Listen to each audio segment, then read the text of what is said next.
ఖమ్మం, మహబూబాబాద్ రెండు జిల్లాల్లో నిర్మిస్తున్న నేషనల్ హైవే 565A కింద భూములు, ఇండ్లు కోల్పోయిన బాధితులకు సమానంగా నష్టపరిహారం చెల్లించాలని మహబూబాబాద్ కలెక్టర్ అద్వయ్ కుమార్ సింగ్కు ములకలపల్లికి వెంకన్న విజ్ఞప్తి చేశారు.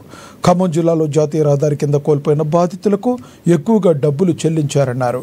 కానీ డోర్నకల్ మండలం ములకలపల్లిలో జాతీయ రహదారి కింద ఇండ్లు కోల్పోయిన బాధితులకు చాలా తక్కువగా నష్టపరిహారం చెల్లించి అన్యాయం చేశారని ఆయన ఆవేదన వ్యక్తం చేశారు. ములకలపల్లిలో జాతీయ రహదారి క్రితం సర్వే రిపోర్ట్ తప్పుతో ఇండ్ల స్థలాలు కోల్పోయిన వారికి ఎక్కువ డబ్బులు జమ చేశారని చెప్పారు.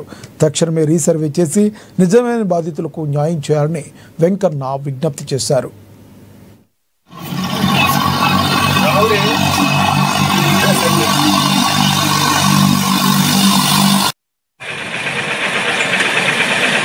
డోర్నకల్ మండలం ములకలపల్లి గ్రామం నుంచి కోదాటి వెంకన్న నేను అవగా ఇంకొకటి ఏంటంటే మహబూబాబాద్ జిల్లా కలెక్టర్ గారికి విజ్ఞప్తి చేసేది ఏంటంటే ఖమ్మం జిల్లాలో 50 అడుగులు 50 అడుగులు తీసుకొని హైవే రోడ్డు పోతుంది.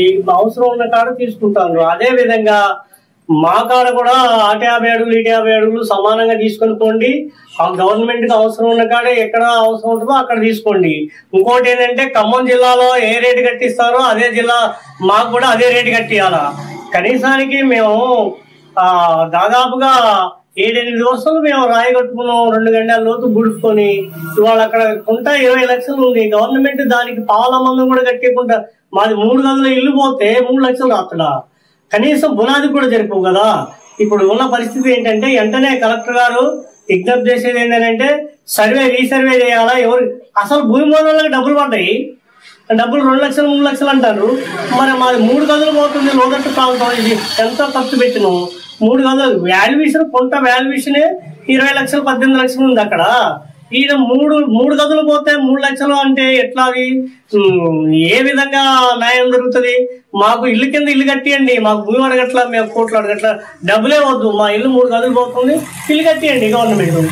అదే మెయిన్ రోడ్లో ఎక్కడ దొరికింది అక్కడ. మేమైతే ఒప్పుకోం. ఇట్లా రీసర్వే చేయాలా, మాకు న్యాయం చేయాలని చెప్పి జిల్లా కలెక్టర్ గారికి